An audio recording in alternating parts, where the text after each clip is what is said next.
Welcome back with മീയിലെ മറ്റൊരു പുതിയ വീഡിയോയിലോട്ട് സ്വാഗതം. നമ്മൾ ഒരു ടോപ്പിക്ക് കംപ്ലീറ്റ് ചെയ്ത് കഴിഞ്ഞ് ബ്രിട്ടീഷുകാർക്കെതിരെ നടന്ന ആദ്യകാല സമരങ്ങൾ അല്ലെങ്കിൽ ആദ്യകാല കലാപങ്ങൾ എന്ന് പറയുന്ന ടോപ്പിക് എല്ലാം കംപ്ലീറ്റ് ചെയ്ത് കഴിഞ്ഞു. അതിനെക്കുറിച്ച് എല്ലാവരും റിവിഷൻ ചെയ്ത് നല്ല സെറ്റായിട്ട് ഇരിക്കുകയെന്ന് ഞാൻ പ്രതീക്ഷിക്കുന്നു. ആദ്യമായിട്ട് വീഡിയോ കാണുന്നവർ ശ്രദ്ധയ്ക്കായിട്ട് പറയുകയാണ്, 2027 വരാൻ പോകുന്ന LP-UP പരീക്ഷയ്ക്ക് നമ്മളിപ്പോഴേ ഒരു ബാച്ച് സ്റ്റാർട്ട് ചെയ്തിരിക്കുകയാണ്. നമ്മളിപ്പോഴേ പഠിച്ചു പോവുകയാണ്. അപ്പോൾ എന്നോടൊപ്പം പഠിച്ചു പോകാൻ താല്പര്യമുള്ളവരാണ് എങ്കിൽ ഓൾറെഡി 3-4 ക്ലാസ് ഞാൻ അപ്ലോഡ് ചെയ്തിട്ടുണ്ട്. അതൊന്ന് ഫോളോ ചെയ്ത് വരിക. അപ്പോൾ ഒരു വീഡിയോ കാണുമ്പോൾ നിങ്ങൾക്ക് മനസ്സിലാകുന്നുണ്ട്, യൂസ്ഫുൾ ആയി എന്ന് തോന്നുകയാണെങ്കിൽ മാത്രം ഫോളോ ചെയ്താൽ മതി കേട്ടോ. എല്ലാവർക്കും അവരവരുടെ ടൈം വളരെ വിലപ്പെട്ടതാണ്. പിന്നെ നിങ്ങൾക്ക് യൂസ്ഫുൾ ആയാൽ നിങ്ങളുടെ ഫ്രണ്ട്സിനും കൂടെ ഒന്ന് ഷെയർ ചെയ്ത് കൊടുക്കുക, അവർക്കും കൂടെ ഒന്ന് യൂസ്ഫുൾ ആയിക്കോട്ടെ അല്ലേ. അപ്പോൾ ഇനി അടുത്ത ടോപ്പിക് എന്തെന്ന് വിചാരിക്കും. ഞാനിന്ന് കേരള നവോത്ഥാനം എന്ന് പറയുന്ന ഒരു വലിയ ടോപ്പിക്കുമായിട്ടാണ് വന്നിരിക്കുന്നത്. അപ്പോൾ ഒരു ക്ലാസ് കൊണ്ട് എല്ലാ നവോത്ഥാന നായകന്മാരെയും നമുക്ക് പഠിച്ച് മനസ്സിലാക്കി വയ്ക്കാൻ പറ്റില്ല. അപ്പോൾ നമുക്ക് ഓരോ ദിവസവും ഓരോരുത്തരെയും പഠിപ്പിക്കാം. അതുപോലെ തന്നെ ഇന്ന് ഏറ്റവും ടഫായിട്ടുള്ള ആളെ എടുത്തുകൊണ്ടൊന്നല്ല വന്നിരിക്കുന്നത്. ഇന്ന് കുമാര ഗുരുദേവനുമായിട്ടാണ് കേട്ടോ വന്നിരിക്കുന്നത്. ആദ്യം തന്നെ നമ്മൾ ശ്രീനാരായണ ഗുരു, വൈകുണ്ഠസ്വാമികളൊക്കെ എടുത്ത് വന്നു കഴിഞ്ഞാൽ ഒരു മല പോലെ അത് പഠിക്കാൻ കിടപ്പുണ്ട്. അത് നമുക്ക് ചെറുതീന്ന് കയറാം. അപ്പോൾ ആദ്യം തന്നെ ഒരു മടുപ്പ് നമുക്ക് വേണ്ടല്ലോ അല്ല മക്കളെ. അപ്പോൾ എങ്ങനെയാണ് നിങ്ങളുടെ അഭിപ്രായം ഒന്ന് കമൻറ്റ് ചെയ്യാൻ മറക്കല്ലേ. അപ്പോൾ ഫസ്റ്റ് നമ്മൾ പഠിക്കാൻ പോകുന്നത് കുമാര ഗുരുദേവനെ കുറിച്ചാണ്. ലാസ്റ്റിൽ നിന്ന് നമുക്കങ്ങ് പോവാം. അപ്പോൾ ആദ്യം തന്നെ കുമാര ഗുരുദേവൻ്റെ പ്രധാനപ്പെട്ട കാര്യങ്ങൾ എന്തൊക്കെയാണെന്ന് നമുക്ക് പഠിച്ചു തുടങ്ങണ്ടേ. തുടങ്ങിയാലോ? എല്ലാവരും റെഡിയല്ലേ? അപ്പം നമുക്ക് പോവാം. കുമാര ഗുരുദേവനിലേക്ക് കടക്കുന്നതിന് മുമ്പായിട്ട് എല്ലാവരും ഞാൻ പറയുന്ന ഇൻസ്ട്രക്ഷൻസ് ഒക്കെ ഫോളോ ചെയ്താണോ ഇരിക്കുന്നത്? എല്ലാവരും പറയുന്നത് കേൾക്കുക, പറയുന്നതനുസരിച്ച് ക്ലാസ്സുകൾ ഫോളോ ചെയ്യുക. കണ്ണുകളടച്ച് നടുനിവർന്നിരുന്ന് എല്ലാവരും ശ്രദ്ധയോടുകൂടി ക്ലാസ്സുകൾ കേൾക്കുക. കുമാര ഗുരുദേവൻ 1879 ഫെബ്രുവരി 17 അദ്ദേഹം ജനിച്ചത്. 1879 ഫെബ്രുവരി 17 ജനിച്ചു. അദ്ദേഹം ജനിച്ച സ്ഥലം പത്തനംതിട്ട ജില്ലയിലെ ഇരവിപേരൂർ തിരുവല്ല എന്ന സ്ഥലത്താണ്. ബാല്യകാലനാമം കുമാരൻ എന്നാണ് ബാല്യകാലനാമം. മാതാവ് ലച്ചി, ചിലയിടത്ത് ലേച്ചി പറയുന്നുണ്ട്. മാതാവ് ലച്ചി അല്ലെങ്കിൽ ലേച്ചി. പിതാവിന്റെ എന്താണ്? കണ്ണൻ. ഭാര്യയുടെ പേര് ജാനമ്മ. അദ്ദേഹം അറിയപ്പെട്ടിരുന്ന മറ്റു പേരുകൾ ഏതൊക്കെയെന്ന് ചോദിച്ചാൽ പൊയ്കയിൽ യോഹന്നാൻ എന്നും പൊയ്കയിൽ അപ്പച്ചൻ എന്നും അറിയപ്പെട്ടിരുന്നു. അദ്ദേഹം മരണമടഞ്ഞ വർഷം 1939 ജൂൺ 29 അദ്ദേഹം മരണമടഞ്ഞത്. ഒന്നും മനസ്സിലായില്ലെന്ന് എനിക്ക് മനസ്സിലായി. വിഷമിക്കേണ്ട മക്കളെ, എന്നോടൊപ്പം ചേർന്ന് പറഞ്ഞോളൂ. 1879 ഫെബ്രുവരി 17 ജനനം. ജനനസ്ഥലം പത്തനംതിട്ട ജില്ലയിലെ എവിടെയാണ്? ഇരവിപേരൂർ തിരുവല്ല എന്ന സ്ഥലത്ത്. ഇരവിപേരൂർ തിരുവല്ല എന്ന സ്ഥലത്ത്. ബാല്യകാല നാമം എന്തെന്ന് ചോദിച്ചാൽ കുമാരൻ. മാതാവിന്റെ പേര് ലച്ചി അല്ലെങ്കിൽ ലേച്ചി. പിതാവ് കണ്ടൻ. ഭാര്യ ജാനമ്മ. അദ്ദേഹം അറിയപ്പെട്ടിരുന്ന മറ്റു പേരുകൾ എന്തൊക്കെയാണ്? പൊയ്കയിൽ യോഹന്നാൻ, പിന്നെ പൊയ്കയിൽ അപ്പച്ചൻ. അദ്ദേഹം മരണമടഞ്ഞത് 1939 ജൂൺ 29. നമുക്ക് ഒരിക്കൽ കൂടി പറയാമല്ലേ. 1879 ഫെബ്രുവരി 17 ആണ് അദ്ദേഹം ജനിച്ചത്. പത്തനംതിട്ട ജില്ലയിലെ ഇരവിപേരൂർ തിരുവല്ല എന്ന സ്ഥലത്താണ് അദ്ദേഹം ജനിച്ചത്. അദ്ദേഹത്തിന്റെ ബാല്യകാല നാമം ഏതെന്ന് ചോദിച്ചാൽ ഏതാണ്? കുമാരൻ. കുമാരൻ. മാതാവിന്റെ പേരെന്താണ്? ലച്ചി അല്ലെങ്കിൽ ലേച്ചി. പിതാവ് കണ്ടൻ. ഭാര്യ ജാനമ്മ. അദ്ദേഹം അറിയപ്പെട്ടിരുന്ന മറ്റു പേരുകൾ എന്തൊക്കെയായിരുന്നു? പൊയ്കയിൽ യോഹന്നാൻ എന്നും പൊയ്കയിൽ അപ്പച്ചൻ എന്നും. മരണമടഞ്ഞ വർഷം എന്നാണ്? 1939 ജൂൺ 29 അദ്ദേഹം മരണമടഞ്ഞു. എല്ലാവർക്കും സംശയമായോ? ഒന്നും കൂടെ ഒന്ന് പറയാം. ഒരു വട്ടം കൂടെ പറയാണ്. എന്നോടൊപ്പം ചേർന്ന് പോവുക, പറഞ്ഞു പോവുക. 1879 ഫെബ്രുവരി 17 ജനിച്ചു. പത്തനംതിട്ട ജില്ലയിലെ ഇരവിപേരൂർ തിരുവല്ല എന്ന സ്ഥലത്താണ് ജനിച്ചത്. ബാല്യകാല നാമം എന്തായിരുന്നു മക്കളെ? ബാല്യകാല നാമം കുമാരൻ എന്നായിരുന്നു. ബാല്യകാല നാമം എന്തായിരുന്നു? കുമാരൻ എന്നായിരുന്നു. അദ്ദേഹത്തിന്റെ മാതാവിന്റെ പേരെന്തായിരുന്നു? ലച്ചി അല്ലെങ്കിൽ ലേച്ചി. മാതാവിന്റെ പേരെന്തായിരുന്നു? ഉറക്കെ പറയൂ. ലച്ചി അല്ലെങ്കിൽ ലേച്ചി. പിതാവ് കണ്ടൻ. പിതാവിന്റെ പേരെന്തായിരുന്നു? കണ്ടൻ. അതുപോലെ തന്നെ അദ്ദേഹത്തിന്റെ പത്നിയുടെ അല്ലെങ്കിൽ ഭാര്യയുടെ പേരെന്തായിരുന്നു? ജാനമ്മ. അദ്ദേഹം അറിയപ്പെട്ടിരുന്ന മറ്റു പേരുകൾ എന്തായിരുന്നു മക്കളെ? പൊയ്കയിൽ യോഹന്നാൻ എന്നും പൊയ്കയിൽ അപ്പച്ചൻ എന്നും അറിയപ്പെട്ടിരുന്നു. എന്തൊക്കെയായിരുന്നു? പൊയ്കയിൽ യോഹന്നാൻ എന്നും പൊയ്കയിൽ അപ്പച്ചൻ എന്നും അറിയപ്പെട്ടിരുന്നു. അദ്ദേഹം മരണമടഞ്ഞ വർഷം ശ്രദ്ധിക്കുക, മരണമടഞ്ഞ വർഷം 1939 ജൂൺ 29 അദ്ദേഹം മരണമടഞ്ഞത്. ഓർമ്മയുണ്ടോ? എങ്കിൽ ഈ വീഡിയോ ഇപ്പം പോസ് ചെയ്ത് വെക്കുക. ഈ പറഞ്ഞ കാര്യങ്ങൾ ഒന്ന് നോട്ട് ചെയ്തോളെ. ഇപ്പം പോസ് ചെയ്ത് വെക്കുക, നോട്ട് ചെയ്ത് വെക്കുക. ലാസ്റ്റിൽ നമ്മൾ നോട്ട് ചെയ്തതിൽ എന്തെങ്കിലും മിസ്റ്റേക്ക് ഉണ്ടോ എന്ന് കറക്റ്റ് ചെയ്ത് എഴുതാം. നോട്ട് ചെയ്ത് വെച്ചോ എല്ലാവരും? നോട്ട് ചെയ്ത് വെക്കണേ. അപ്പൊ അടുത്ത പോയിന്റ്സിലോട്ട് നമുക്ക് കിടക്കാം. കേരള നെപ്പോളിയൻ എന്നറിയപ്പെടുന്ന നവോത്ഥാന നായകനാണ് കുമാരഗുരുദേവൻ. അദ്ദേഹത്തിന്റെ പ്രതിയോഗികൾ അദ്ദേഹത്തെ പുലയൻ മത്തായി എന്ന് വിളിച്ച് അധിക്ഷേപിച്ചിരുന്നു. അപ്പോൾ പ്രതിയോഗികൾ പുലയൻ മത്തായി എന്ന് വിളിച്ച് അധിക്ഷേപിച്ചിരുന്ന സാമൂഹ്യ പരിഷ്കർത്താവ് അല്ലെങ്കിൽ നവോത്ഥാന നായകൻ എന്ന് ചോദിച്ചാൽ ആരാണ്? കുമാരഗുരുദേവൻ. കേരള നെപ്പോളിയൻ എന്നറിയപ്പെടുന്ന നവോത്ഥാന നായകൻ, അതുപോലെ തന്നെ പുലയൻ മത്തായി എന്ന് പ്രതിയോഗികൾ വിളിച്ച് അധിക്ഷേപിച്ച നവോത്ഥാന നായകൻ ആരെന്ന് ചോദിച്ചാലും ആരാണ്? കുമാരഗുരുദേവനാണ്. 1921, 1931 വർഷങ്ങളിൽ ശ്രീമൂലം പ്രജാസഭയിൽ തിരഞ്ഞെടുക്കപ്പെട്ട നവോത്ഥാന നായകനായിരുന്നു കുമാരഗുരുദേവൻ. ഒന്നും കൂടെ പറയാം മക്കളെ, എന്നോടൊപ്പം പറയാൻ ശ്രമിക്കുക, ശ്രദ്ധിച്ച് കേൾക്കുക. കേരള നെപ്പോളിയൻ എന്നറിയപ്പെടുന്ന നവോത്ഥാന നായകനാണ് കുമാരഗുരുദേവൻ. അദ്ദേഹത്തിന്റെ പ്രതിയോഗികള് എന്താണ് വിളിച്ച് അധിക്ഷേപിച്ചിരുന്നത്? പുലയൻ മത്തായി എന്ന് കുമാരഗുരുദേവനെ വിളിച്ച് അധിക്ഷേപിച്ചിരുന്നു. പുലയൻ മത്തായി എന്ന് വിളിച്ച് അധിക്ഷേപിച്ചിരുന്ന നവോത്ഥാന നായകൻ ആരെന്ന് ചോദിച്ചാൽ ആരാണ്? കുമാരഗുരുദേവനാണ്. ഏത് വർഷങ്ങളിലാണോ അദ്ദേഹം ശ്രീമൂലം പ്രജാസഭയിലേക്ക് തിരഞ്ഞെടുക്കപ്പെട്ടത്? 1921, 1931 വർഷങ്ങൾ. ഒന്നും കൂടെ പറയാം, എന്നോടൊപ്പം പറയുക. കേരള നെപ്പോളിയൻ എന്നറിയപ്പെടുന്ന നവോത്ഥാന നായകനാണ് കുമാരഗുരുദേവൻ. അദ്ദേഹത്തിന്റെ പ്രതിയോഗികള് പുലയൻ മത്തായി എന്ന് വിളിച്ച് അധിക്ഷേപിച്ചിരുന്ന സാമൂഹ്യ പരിഷ്കർത്താവ് അല്ലെങ്കിൽ നവോത്ഥാന നായകനായിരുന്നു ആര്? കുമാരഗുരുദേവൻ. ശ്രീമൂലം പ്രജാസഭയിലേക്ക് തിരഞ്ഞെടുക്കപ്പെട്ട നവോത്ഥാന നായകനായിരുന്നു കുമാരഗുരുദേവൻ. ഏതൊക്കെ വർഷങ്ങളിലായിരുന്നു? 1921 1931. ഓർമ്മയുണ്ടല്ലോ മക്കളെ? എല്ലാവർക്കും സംശയമായോ? സംശയമായെന്ന് ഞാൻ പ്രതീക്ഷിക്കുന്നു. നമുക്ക് അടുത്ത പോയിന്റിലോട്ട് പോവാം. ദളിതർക്ക് പ്രത്യേകം പള്ളി സ്ഥാപിക്കുന്നതിനെതിരെ ശബ്ദമുയർത്തിയ നവോത്ഥാന നായകനാണ് കുമാരഗുരുദേവൻ. ക്രൈസ്തവനും ഹിന്ദുവുമല്ലാത്ത ദ്രാവിഡ ദളിതൻ എന്ന ആശയം മുന്നോട്ട് വെച്ച നവോത്ഥാന നായകനാണ് കുമാരഗുരുദേവൻ. ശ്രദ്ധിക്കുക, ദളിതർക്ക് പ്രത്യേകം പള്ളി സ്ഥാപിക്കുന്നതിനെതിരെ ശബ്ദമുയർത്തിയ സാമൂഹ്യ പരിഷ്കർത്താവ് അല്ലെങ്കിൽ നവോത്ഥാന നായകൻ ആരെന്ന് ചോദിച്ചാൽ കുമാരഗുരുദേവൻ. അതുപോലെ ക്രൈസ്തവനും ഹിന്ദുവുമല്ലാത്ത ദ്രാവിഡ ദളിതൻ എന്ന ആശയം മുന്നോട്ട് വെച്ച് നവോത്ഥാന നായകൻ ആരെന്ന് ചോദിച്ചാൽ ആരാണ്? കുമാരഗുരുദേവനാണ്. ഇനി പറയുന്നത് വളരെ ഇമ്പോർട്ടൻ്റ് ആയിട്ടുള്ള ഒരു പോയിന്റ് ആണ്. തിരുവിതാംകൂറിൽ സർക്കാർ അനുമതിയോടുകൂടി എന്താണ് ആദ്യത്തെ ഇംഗ്ലീഷ് വിദ്യാലയം സ്ഥാപിച്ചു. ആർക്ക് വേണ്ടിയാണ് അദ്ദേഹം ആദ്യത്തെ ഇംഗ്ലീഷ് വിദ്യാലയം സ്ഥാപിച്ചത്?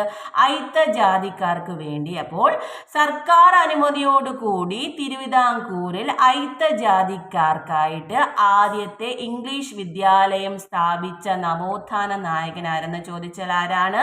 കുമാരഗുരുദേവനാണ്. എല്ലാവർക്കും മനസ്സിലായ മക്കളെ? നമുക്കൊന്നും കൂടെ പറയാം. എന്തായിരുന്നു? ദളിതർക്കായിട്ട് പ്രത്യേകം പള്ളി നിർമ്മിക്കുന്നതിനെതിരെ ശബ്ദമുയർത്തിയ നവോത്ഥാന നായകനാണ് കുമാരഗുരുദേവൻ. ദ്രാവിഡ ദളിതൻ എന്ന ആശയം മുന്നോട്ട് വെച്ച നവോത്ഥാന നായകനായിരുന്നു. അതുപോലെ തന്നെ അയിത്ത ജാതിക്കാർക്ക് വേണ്ടി തിരുവിതാംകൂറിൽ സർക്കാർ അനുമതിയോടുകൂടി ആദ്യ ഇംഗ്ലീഷ് വിദ്യാലയം സ്ഥാപിച്ച നവോത്ഥാന നായകനാണ്. എല്ലാവർക്കും മനസ്സിലായോ? അപ്പൊ നമുക്ക് ഒന്നും കൂടെ പറയാം. എന്തൊക്കെയായിരുന്നു പോയിന്റ്? ഓർത്തോർത്ത് പറയാ. ദളിതർക്ക് വേണ്ടി പ്രത്യേകം പള്ളി നിർമ്മിക്കുന്നതിനെതിരെ ശബ്ദമുയർത്തിയ നവോത്ഥാന നായകൻ. ദ്രാവിഡ ദളിതൻ എന്ന ആശയം മുന്നോട്ട് വെച്ച നവോത്ഥാന നായകനായിരുന്നു. അതുപോലെ തന്നെ ആദ്യത്തെ ഇംഗ്ലീഷ് വിദ്യാലയം സ്ഥാപിച്ച നവോത്ഥാന നായകൻ. ആർക്ക് വേണ്ടിയാണ് അദ്ദേഹം ആദ്യത്തെ ഇംഗ്ലീഷ് വിദ്യാലയം സ്ഥാപിച്ചത്? ആർക്ക് വേണ്ടിയായിരുന്നു? അയിത്ത ജാതിക്കാർക്ക് വേണ്ടി സർക്കാർ അനുമതിയോടുകൂടി തിരുവിതാംകൂറിൽ ആദ്യ ഇംഗ്ലീഷ് വിദ്യാലയം സ്ഥാപിച്ച സാമൂഹ്യ പരിഷ്കർത്താവ് അല്ലെങ്കിൽ നവോത്ഥാന നായകൻ ആരെന്ന് ചോദിച്ചാൽ ആരാണ്? കുമാരഗുരുദേവൻ. ഓർത്ത് വെക്കണം. സംജായോ? സംജായോ? എല്ലാവർക്കും സംജായെന്ന് ഞാൻ വിചാരിക്കുന്നു. നമുക്ക് അടുത്ത പോയിന്റ്സിലോട്ട് പോവാം. ദളിത് വിദ്യാർത്ഥികൾക്ക് പ്രത്യേകം സ്കോളർഷിപ്പുകൾ വേണമെന്ന് ശ്രീമൂലം പ്രജാസഭയിൽ നിർദ്ദേശിച്ച നവോത്ഥാന നായകനാണ് കുമാരഗുരുദേവൻ. ദളിത് വിദ്യാർത്ഥികൾക്ക് പ്രത്യേകം സ്കോളർഷിപ്പുകൾ വേണമെന്ന് നിർദ്ദേശിച്ച നവോത്ഥാന നായകനായിരുന്നു കുമാരഗുരുദേവൻ. എവിടെയായിരുന്നു അദ്ദേഹം നിർദ്ദേശിച്ചത്? ശ്രീമൂലം പ്രജാസഭയില്. ദളിത് വിദ്യാർത്ഥികൾക്ക് പ്രത്യേകം സ്കോളർഷിപ്പുകൾ വേണമെന്ന് ശ്രീമൂലം പ്രജാസഭയിൽ നിർദ്ദേശിച്ച സാമൂഹ്യ പരിഷ്കർത്താവാണ് കുമാരഗുരുദേവൻ. അടുത്തതായിട്ട് അവശത അനുഭവിക്കുന്ന ജനവിഭാഗത്തിന്റെ മോചനത്തിനായിട്ട് അദ്ദേഹം ഒരു പ്രക്ഷോഭം നടത്തിയിരുന്നു. ആ പ്രക്ഷോഭത്തിന്റെ പേരാണ് അടിലഹള. ഓർത്തുവെക്കുക, അടിലഹള എന്ന പ്രക്ഷോഭം നടത്തിയത് ആരെന്ന് ചോദിച്ചാൽ കുമാരഗുരുദേവൻ. അത് എന്തിനു വേണ്ടിയായിരുന്നു? അവശത അനുഭവിക്കുന്ന ജനവിഭാഗങ്ങളുടെ മോചനത്തിന് വേണ്ടി കുമാരഗുരുദേവൻ നടത്തിയ പ്രക്ഷോഭമാണ് അടിലഹള. ഓർത്തുവെക്കുക, എന്തായിരുന്നു?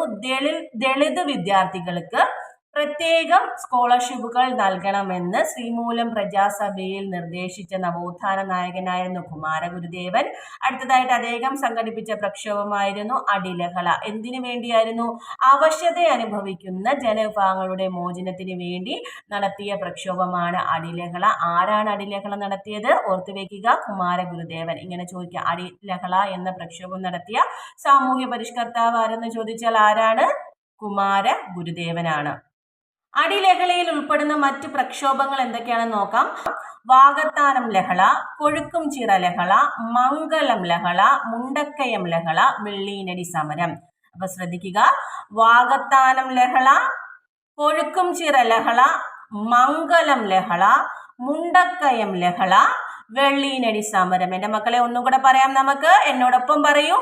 വാകത്താനം ലഹള, കൊഴുക്കുംചിറ ലഹള, മംഗലം ലഹള, മുണ്ടക്കയം ലഹള, വെള്ളീനടി സമരം. എല്ലാവർക്കും മനസ്സിലായോ? ഒന്നും കൂടെ പറയണം. നമുക്ക് ഒരുമിച്ച് ഒന്നും കൂടെ പറയാം. വാകത്താനം ലഹള, കൊഴുക്കുംചിറ ലഹള, മംഗലം ലഹള, മുണ്ടക്കയം ലഹള, വെള്ളീനടി സമരം. അപ്പൊ എല്ലാവരും പോസ് ചെയ്ത് വെച്ച് ഇനി ഈ പഠിച്ച കുറച്ച് കാര്യങ്ങളുണ്ടല്ലോ, അതൊക്കെ ഒന്ന് നോട്ട് ചെയ്ത് വെക്കുക. ശ്രദ്ധിക്കുക, എന്തെങ്കിലും കൂട്ടിച്ചേർക്കലുകളോ തിരുത്തലോ ഉണ്ടെങ്കിൽ ലാഡ്സിലെ നോട്ട് കണ്ടിട്ട് ഒന്ന് കറക്റ്റ് ചെയ്ത് എഴുതും. ഓക്കെ, ഇനി അടുത്ത പോയിന്റിലോട്ട് നമുക്ക് പോവാലോ അല്ലേ? എല്ലാവർക്കും സംജായെന്ന് പ്രതീക്ഷിക്കും. നമുക്ക് അടുത്ത പോയിന്റിലോട്ട് പോകാം. ഒന്നാം ലോക മഹായുദ്ധ കാലത്ത് മാരംകുളം എന്ന സ്ഥലത്ത് നിന്നും കുളത്തൂർ എന്ന സ്ഥലത്തേക്ക് യുദ്ധവിരുദ്ധ ജാഥ നടത്തിയ സാമൂഹ്യ പരിഷ്കർത്താവായിരുന്നു നമ്മുടെ കുമാരഗുരുദേവൻ. ഒന്നാം ലോക മഹായുദ്ധ കാലത്ത് മാരംകുളം എന്ന സ്ഥലത്തു നിന്ന് കുളത്തൂർ എന്ന സ്ഥലത്തേക്ക് യുദ്ധവിരുദ്ധ ജാഥ നടത്തിയ സാമൂഹ്യ പരിഷ്കർത്താവായിരുന്നു ആരായിരുന്നു? കുമാരഗുരുദേവൻ. അതിൻ്റെ യുദ്ധവിരുദ്ധ ജാഥയുടെ മുദ്രാവാക്യം എന്തെന്നറിയാമോ? സമാധാനം, ലോകത്തിന് സമാധാനം. അപ്പോൾ ഒന്നാം ലോക മഹായുദ്ധ കാലത്ത് യുദ്ധവിരുദ്ധ ജാഥ നടത്തിയ സാമൂഹ്യ പരിഷ്കർത്താവ് അല്ലെങ്കിൽ നവോത്ഥാന നായകൻ ആരെന്ന് ചോദിച്ചാൽ ആരാണ്? കുമാരഗുരുദേവൻ. എവിടെ നിന്ന് എവിടത്തേക്കായിരുന്നു? മാരംകുളം എന്ന സ്ഥലത്ത് നിന്ന് കുളത്തൂർ എന്ന സ്ഥലത്തേക്ക്. മുദ്രാവാക്യം എന്തായിരുന്നു? ഓർത്തേ, മുദ്രാവാക്യം സമാധാനം, ലോകത്തിന് സമാധാനം. ഓർക്കുക, ഒന്നാം ലോക മഹായുദ്ധ കാലത്ത് മാരംകുളം എന്ന സ്ഥലത്ത് നിന്നും കുളത്തൂർ എന്ന സ്ഥലത്തേക്ക് യുദ്ധവിരുദ്ധ ജാഥ നടത്തിയ സാമൂഹ്യ പരിഷ്കർത്താവാരായിരുന്നു? കുമാരഗുരുദേവൻ. യുദ്ധവിരുദ്ധ ജാഥയുടെ മുദ്രാവാക്യം എന്തായിരുന്നു? സമാധാനം, ലോകത്തിന് സമാധാനം. ഇനി പറയാൻ പോകുന്നത് വളരെ വളരെ ഇമ്പോർട്ടൻ്റ് ആയിട്ടുള്ള ഒരു പോയിന്റ് ആണ്. ശ്രദ്ധിച്ച് കേൾക്കണം. ക്രിസ്തുമതത്തിൽ നിന്നുള്ള വിവേചനത്തിന്റെ ഫലമായി അദ്ദേഹം എന്ത് ചെയ്തെന്നറിയാമോ? ബൈബിൾ കത്തിച്ചു. അപ്പോൾ ക്രിസ്തുമതത്തിൽ നിന്നുള്ള വിവേചനത്തിന്റെ ഫലമായിട്ട് കുമാരഗുരുദേവൻ ബൈബിൾ കത്തിച്ചു. ആ ബൈബിൾ കത്തിച്ച സ്ഥലമാണ് വാകത്താനം. ഏത് വർഷമെന്ന് ചോദിച്ചാൽ 1906. 1906 വാകത്താനം എന്ന സ്ഥലത്ത് വെച്ചാണ് കുമാരഗുരുദേവൻ എന്ത് കത്തിച്ചത്? ബൈബിൾ കത്തിച്ചത്. അപ്പോൾ ബൈബിൾ എവിടെ വെച്ചാണ് കത്തിച്ചത്? വാകത്താനം. എന്നാണെന്ന് ചോദിച്ചാൽ 1906. ക്രിസ്തുമതത്തിൽ നിന്നുള്ള വിവേചനത്തിന്റെ ഫലമായി 1906 വാകത്താനം എന്ന സ്ഥലത്ത് വെച്ച് കുമാരഗുരുദേവൻ എന്ത് കത്തിച്ചു? ബൈബിൾ കത്തിച്ചു. അപ്പോൾ വാകത്താനം എന്ന സ്ഥലത്ത് സ്ഥലത്ത് വെച്ച് ബൈബിൾ കത്തിച്ച നവോത്ഥാന നായകനായിരുന്നു കുമാരഗുരുദേവൻ. ഏത് വർഷമായിരുന്നു? 1906. എന്തിനോട് പ്രതിഷേധിച്ചായിരുന്നു അദ്ദേഹം ബൈബിൾ കത്തിച്ചത്? ക്രിസ്തു മതത്തിൽ നിന്നുള്ള വിവേചനത്തിന്റെ ഭാഗമായിട്ടായിരുന്നു അദ്ദേഹം ബൈബിൾ കത്തിച്ചത്. ഇനി അദ്ദേഹത്തിന്റെ പ്രധാനപ്പെട്ട ഒരു കവിതാ സമാഹാരമുണ്ട്, ഓർത്തോർത്ത് വെക്കണം, രത്നമണികൾ. അപ്പോൾ കുമാരഗുരുദേവന്റെ കവിതാ സമാഹാരം ഏതെന്ന് ചോദിച്ചാൽ ഏതാണ്? രത്നമണികൾ. എന്താണ്? രത്നമണികൾ. ക്രിസ്തു മതത്തിൽ നിന്നുള്ള വിവേചനത്തിന്റെ ഫലമായി വാകത്താനം എന്ന സ്ഥലത്ത് 1906 കുമാരഗുരുദേവൻ ബൈബിൾ കത്തിച്ചു. അദ്ദേഹത്തിന്റെ കവിതാ സമാഹാരം ഏതെന്ന് ചോദിച്ചാൽ ഏതാണ്? രത്നമണികൾ. രത്നമണികൾ മറന്നു പോകരുത് എൻ്റെ മക്കളെ. രത്നമണികൾ ആരുടെയാണ്? കുമാരഗുരുദേവൻ. ആരുടെ കവിതാ സമാഹാരമാണ് രത്നമണികൾ? കുമാരഗുരുദേവന്റെ കവിതാ സമാഹാരമാണ് രത്നമണികൾ. രത്നമണികൾ ആരുടെയാണ്? കുമാരഗുരുദേവൻ. ഓർത്തു വെക്കുക, ഓർത്ത് വെക്കുക. രത്നമണികൾ ആരുടെ കവിതാ സമാഹാരമാണ്? കുമാരഗുരുദേവൻ. ഈ പറഞ്ഞ പോയിന്റ്സുകളെല്ലാം പോസ് ചെയ്ത് വെച്ചിട്ടൊന്ന് എഴുതിയെടുത്തേ. പെട്ടെന്നാവട്ടെ, പോസ് ചെയ്ത് വെക്കുക. ഞാൻ പറഞ്ഞ പോയിന്റ്സ്, ബാക്കിയുള്ള പോയിന്റ്സ് എന്തൊക്കെ മനസ്സിലായി ഒന്ന് എഴുതിയെടുക്കുക. പെട്ടെന്നാവട്ടെ. ഇനി അടുത്ത പോയിന്റ്സിലോട്ട് നമുക്ക് പോവാം. അപ്പൊ എല്ലാവരും പോയിന്റ്സുകളെല്ലാം നോട്ട് ചെയ്ത് വെച്ചെന്ന് ഞാൻ പ്രതീക്ഷിക്കുന്നു. അപ്പൊ ഇനി പറയാൻ പോകുന്നത് വളരെ വളരെ വളരെ വളരെ ഇമ്പോർട്ടൻ്റ് ആയിട്ടുള്ള ഒരു പോയിന്റ് ആണ്. എല്ലാ നവോത്ഥാന നായകന്മാരും ഓരോരോ സംഘടനകൾ രൂപീകരിച്ചിട്ടുണ്ട്. അതുപോലെ തന്നെ കുമാരഗുരുദേവൻ രൂപീകരിച്ച സംഘടനയാണ് പ്രത്യക്ഷ രക്ഷാ ദേവസഭ. അപ്പോൾ പ്രത്യക്ഷ രക്ഷാ ദേവസഭയുടെ സ്ഥാപകൻ ആരെന്ന് ചോദിച്ചാൽ കുമാരഗുരുദേവൻ സ്ഥാപിച്ചത് വർഷം 1909. അതിന്റെ ആസ്ഥാനം എവിടെയായിരുന്നു? ഇരവിപേരൂർ. ഇനി അതിന് മറ്റു ഉപ ആസ്ഥാനങ്ങൾ ഉണ്ടായിരുന്നു. അപ്പോൾ പ്രത്യക്ഷ രക്ഷാ ദേവസഭയുടെ ഉപ ആസ്ഥാനങ്ങൾ അമരക്കുന്ന്, ഉദിയൻകുളങ്ങര. ഇനി പ്രത്യക്ഷ രക്ഷാ ദേവസഭയുടെ ഒരു പ്രധാനപ്പെട്ട പ്രസിദ്ധീകരണം ഉണ്ടായിരുന്നു, അതാണ് ആദിയാർ ദീപം. ശ്രദ്ധിക്കുക, പ്രത്യക്ഷ രക്ഷാ ദേവസഭയുടെ സുപ്രധാന പ്രസിദ്ധീകരണം എന്ന് ചോദിച്ചാൽ ആദിയാർ ദീപമാണ്. ഒന്നുകൂടെ എന്നോടൊപ്പം പറയൂ മക്കളെ, ശ്രദ്ധിച്ച് കേൾക്കുക. പ്രത്യക്ഷ രക്ഷാ ദേവസഭയുടെ സ്ഥാപകൻ കുമാരഗുരുദേവൻ സ്ഥാപിച്ച വർഷം 1909. ആസ്ഥാനം എവിടെന്ന് ചോദിച്ചാൽ ഇരവിപേരൂർ. ഉപ ആസ്ഥാനങ്ങൾ എവിടെയാണ്? അമരൻകുന്ന്, ഉദിയൻകുളങ്ങര. ഇനി പ്രത്യക്ഷ രക്ഷാ ദേവസഭയുടെ സുപ്രധാന പ്രസിദ്ധീകരണം ഏതെന്ന് ചോദിച്ചാൽ ഏതാണ് മക്കളെ? ഏതാണ്? ആദിയാർ ദീപം. എൻ്റെ അടുപ്പം പറഞ്ഞോ മക്കളെ, നമുക്ക് ഒരുമിച്ച് ഒന്നും കൂടെ പറയാം. പ്രത്യക്ഷ രക്ഷാ ദേവസഭയുടെ സ്ഥാപകൻ ആരാണ്? കുമാരഗുരുദേവൻ. സ്ഥാപിച്ച വർഷം 1909. എവിടെയാണ് സ്ഥാപിച്ചത്, അല്ലെങ്കിൽ ആസ്ഥാനം എവിടെയാണ്? ഇരവിപേരൂർ. ഉപ ആസ്ഥാനങ്ങൾ എവിടേക്കാണ്? അമരക്കുന്ന്, ഉദിയൻകുളങ്ങര. ഇനി അതിന്റെ സുപ്രധാന പ്രസിദ്ധീകരണം ഏതാണ്? ആദിയാർ ദീപം. മക്കളെ എന്നോടൊപ്പം ഒരുമിച്ച് പറഞ്ഞോളൂ, നമുക്ക് ഒരുമിച്ച് പഠിച്ചു പോകാം. പ്രത്യക്ഷ രക്ഷാ ദേവസഭയുടെ സ്ഥാപകൻ ആരാണ്? ആരാണ് മക്കളെ? എല്ലാവരും കറക്റ്റായിട്ട് പറയുന്നുണ്ടല്ലോ, കുമാരഗുരുദേവൻ. എല്ലാവരും പഠിച്ചല്ലേ? പ്രത്യക്ഷ രക്ഷാ ദേവസഭയുടെ സ്ഥാപകൻ ആരാണ്? കുമാരഗുരുദേവൻ. ഏത് വർഷമാണ് മക്കളെ സ്ഥാപിച്ചത്? ഏത് വർഷമാണ്? 1909. 1909 സ്ഥാപിച്ചു. എവിടെയാണ് പ്രത്യക്ഷ രക്ഷാ ദേവസഭയുടെ ആസ്ഥാനം? എവിടെയാണ് മക്കളെ? എവിടെയാണ്? ഇരവിപേരൂർ. അതിന് 2 ഉപാസ്ഥാനങ്ങളും കൂടെ ഉണ്ടല്ലേ? അതൊക്കെ എവിടേക്കാണ്? അമരക്കുന്ന്, ഉദിയൻകുളങ്ങര. എവിടേക്കാണ് മക്കളെ? അമരക്കുന്ന്, ഉദിയൻകുളങ്ങര. ഇനി പ്രത്യക്ഷ രക്ഷാ ദേവസഭയുടെ സുപ്രധാന പ്രസിദ്ധീകരണം ഏതായിരുന്നു? ഉറക്കെ പറഞ്ഞ്. സുപ്രധാന പ്രസിദ്ധീകരണമായിരുന്നു ആദിയാർ ദീപം. എന്തായിരുന്നു? ആദിയാർ ദീപം. പ്രത്യക്ഷ രക്ഷാ ദൈവസഭയുടെ തലവൻ എന്ന നിലയിൽ പൊയ്കേൽ യോഹന്നാന് ലഭിച്ച ആത്മീയ അപരനാമമാണ് മക്കളെ കുമാരഗുരുദേവൻ. ശ്രദ്ധിക്കുക, പ്രത്യക്ഷ രക്ഷാ ദൈവസഭയുടെ തലവൻ എന്ന നിലയിൽ പൊയ്കേൽ യോഹന്നാന് ലഭിച്ച ആത്മീയ അപരനാമമാണ് കുമാരഗുരുദേവൻ. അപ്പോൾ കുമാരഗുരുദേവൻ എന്ന് പറയുന്നത് പൊയ്കേൽ യോഹന്നാന്റെ ആത്മീയ അപരനാമമാണല്ലേ? എവിടെ നിന്നാണ് ലഭിച്ചത്? അദ്ദേഹം പ്രത്യക്ഷ രക്ഷാ ദൈവസഭയുടെ തലവൻ എന്ന നിലയിൽ പൊയ്കേൽ യോഹന്നാന് ലഭിച്ച ആത്മീയ അപരനാമമാണ് കുമാരഗുരുദേവൻ. ശ്രദ്ധിക്കണം കേട്ടോ, ശ്രദ്ധിച്ച് കേൾക്കുക. ഇനി അദ്ദേഹത്തിന്റെ പ്രധാനപ്പെട്ട ഉദ്ധരണികളിലേക്ക് നമുക്കൊന്ന് പോവാം. ആദ്യത്തെ ഉദ്ധരണിയിലോട്ട് പോകാം. ഉദ്ധരണികൾ എപ്പോഴും എപ്പോഴും വായിച്ച് വെക്കുക. കാണാതെ പഠിക്കേണ്ട, വായിച്ച് ആശയം മനസ്സിലാക്കി വെച്ചിരുന്നാൽ മതി കേട്ടോ. അപ്പോൾ ആദ്യത്തെ ഉദാഹരണത്തിലേക്ക് കടക്കാം. കാണുന്നില്ലോരക്ഷരവും എൻ്റെ വംശത്തെ പറ്റി, കാണുന്നുണ്ട് അനേക വംശത്തിൽ ചരിത്രങ്ങൾ. ശ്രദ്ധിക്കുക. കാണുന്നില്ലോരക്ഷരവും എൻ്റെ വംശത്തെ പറ്റി, കാണുന്നുണ്ട് അനേക വംശത്തിൽ ചരിത്രങ്ങൾ. ഒരിക്കൽ കൂടി. കാണുന്നില്ലോരക്ഷരവും എൻ്റെ വംശത്തെ പറ്റി, കാണുന്നുണ്ട് അനേക വംശത്തിൽ ചരിത്രങ്ങൾ. അടുത്തലേക്ക് പോകാം.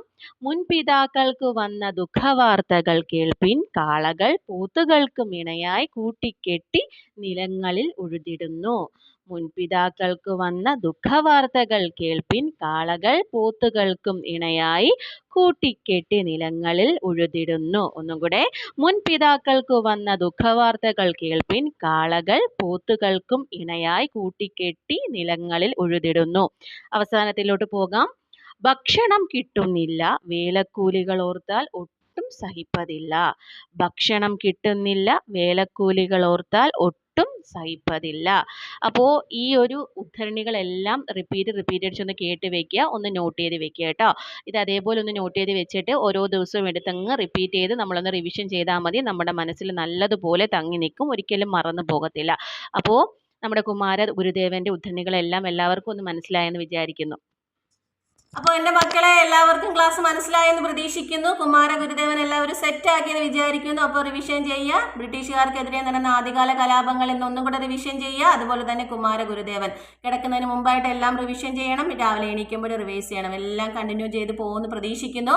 എല്ലാവർക്കും ക്ലാസ്സുകൾ മനസ്സിലായോ ഇല്ലയോ എന്നൊന്ന് കമൻറ്റ് ചെയ്യാൻ മറക്കരുത്. നിങ്ങളുടെ എന്തൊക്കെ മാറ്റങ്ങൾ എനിക്കിനി വരുത്താനുണ്ട് എന്നുള്ളതൊക്കെ നിങ്ങൾ കമൻറ്റ് ചെയ്യണം. ഇനി അതെല്ലാം മാറ്റങ്ങളൊന്നും വരുത്താണ്ട് ഇതേപോലെ അങ്ങ് ഫോളോ ചെയ്യാൻ മതി എന്നായാലും കമൻറ്റ് ചെയ്യുക. നിങ്ങൾക്ക് എന്താണ് ഈ ക്ലാസ്സുകൾ കണ്ടിട്ട് തോന്നുന്നത് അതൊന്ന് കമൻറ്റിലൂടെ അറിയിക്കണം കേട്ടോ. അപ്പോൾ എല്ലാവർക്കും മനസ്സിലായി കാണുമെന്ന് ഞാൻ ഒരിക്കൽ കൂടി പ്രതീക്ഷിക്കുകയാണ്. അടുത്ത ക്ലാസ്സിൽ നമുക്ക് വീണ്ടും കാണുന്നതായിരിക്കാം. അതുവരേക്കും നമസ്കാരം.